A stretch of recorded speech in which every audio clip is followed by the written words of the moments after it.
പ്ലാവില പൊൻതളികയിൽ പാൽ പായസച്ചോറുണ്ണുവാൻ പിന്നെയും പൂമ്പൈതലായി കൊതി തുള്ളി നിൽക്കുവതെന്തിനോ?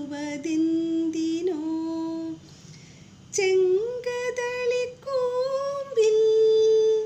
ചെറുതുമ്പിയായി തേനുണ്ണുവാൻ കാറ്റിനോടു കെഞ്ചി ഒരു നാട്ടുമാങ്കനി വീഴ്ത്തുവാൻ ഇനിയുമീ തൊടികളിൽ കളിയാടാൻ മോഹം.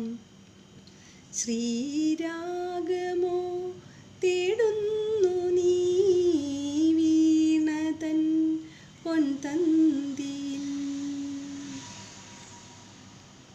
കോവിലിൽ പുലർവേളയിൽ ജയദേവഗീതാലാപനം കേവലാനന്ദാമൃത തിരയാഴിയിൽ നീരാടി നാം. പുത്തിലഞ്ഞി ചോട്ടിൽ മലർമുത്തു കോർക്കാൻ പോകാം. ആനകേറാമേട്ടിൽ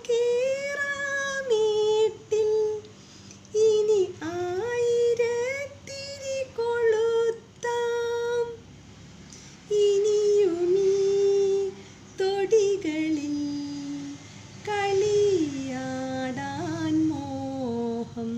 ശ്രീരാഗമോ തേടുന്നു നീ വീണതൻ പൊൻതന്തിയിൽ.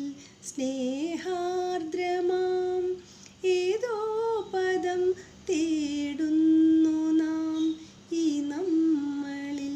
നിൻ മൗനമോ പൂമാനമായി, നിൻ രാഗമോ ഭൂപാളമായി, നിൻ മുന്നിൽ നീ പുലർകന്യയായി.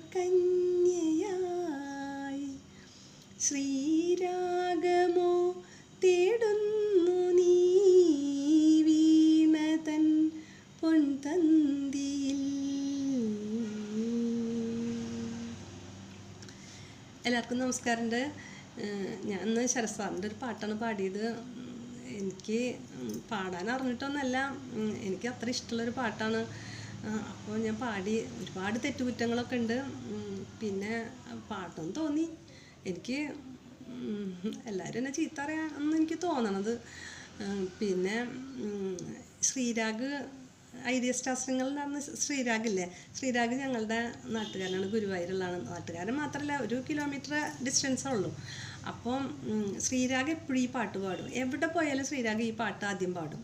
അന്ന് കണ്ണൂരൊക്കെ അവരിങ്ങനെ ഓരോ വീടുകളിലൊക്കെ പോകുമ്പോൾ ആദ്യം ഈ പാട്ടൊക്കെയാണ് എപ്പോഴും പാടിയിരുന്നത്. അപ്പോഴേ എനിക്ക് ഭയങ്കര ആഗ്രഹമായി ഈ പാട്ടൊന്ന് പാടണം എന്ന്. അപ്പം അങ്ങനെ പാടിയതാണ്. ഒരുപാട് തെറ്റുകുറ്റങ്ങളുണ്ട്. ശ്രീരാഗ് എന്ന് പറഞ്ഞാൽ ഭയങ്കര പാട്ടുകാരനല്ലേ, 7 അയലത്ത് പോലും നമ്മളെത്തില്ല. അവൻ ആദ്യമൊക്കെ ഭയങ്കര മടിയായിരുന്നു എന്നൊക്കെയാണ് പറഞ്ഞിടുന്നത്. പാടാനൊക്കെ ഭയങ്കര മടിയാണ്. പിന്നെ എങ്ങനെയൊക്കെയോ അങ്ങനെ പാടി എല്ലാവരും കൂടി ബൂസ്റ്റ് ചെയ്ത് മൂപ്പര് നല്ലൊരു പാട്ടുകാരനായി. ഞങ്ങളടുത്തൊരു അമ്പലമുണ്ട്, കോതകുളങ്ങര അമ്പലം. അവിടെ ഉത്സവത്തിന് പോയപ്പോൾ ഞാൻ കണ്ടിരുന്നു. അങ്ങനെയൊക്കെ കാണും. ഇപ്പം ഭയങ്കര ആരാധകരല്ലേ, നമ്മളിന്നും കണ്ടാൽ തിരിച്ചറിയില്ല കേട്ടോ. ഭയങ്കര ഇഷ്ടമാണ്. പിന്നെ എന്താ പറയുക, ഈ പാട്ട് കേട്ട് എല്ലാവർക്കും ഇഷ്ടമാവുകയാലും ഇല്ലെങ്കിൽ എന്നെ ഒന്ന് സപ്പോർട്ട് ചെയ്യണം, സബ്സ്ക്രൈബ് ചെയ്യണം, ലൈക്ക് ചെയ്യണം, ഷെയർ ചെയ്യണം. ശരത് സാറ് ഇത് കേൾക്കല്ലേ എന്നാണ് എൻ്റെ പ്രാർത്ഥന. കാരണം കേട്ടിട്ടുണ്ടെങ്കിൽ ഇത്രയും ധൈര്യം വന്നോ എനിക്ക് എന്നൊക്കെ മനസ്സിലുണ്ടാവേ, ഇങ്ങനെ ഒരു പാട്ടൊക്കെ എടുത്ത് പാടാൻ. അപ്പോൾ നമ്മളൊക്കെ അങ്ങനെ പഠിച്ചിട്ടുള്ള ആൾക്കാരൊന്നല്ലല്ലോ. അപ്പോൾ അതുകൊണ്ട് ഇങ്ങനെയൊക്കെ ഒന്ന് പാടിപ്പോയി കേട്ടോ. അപ്പോൾ എല്ലാവരും എന്നെ സപ്പോർട്ട് ചെയ്യണം കേട്ടോ. ടാറ്റാ.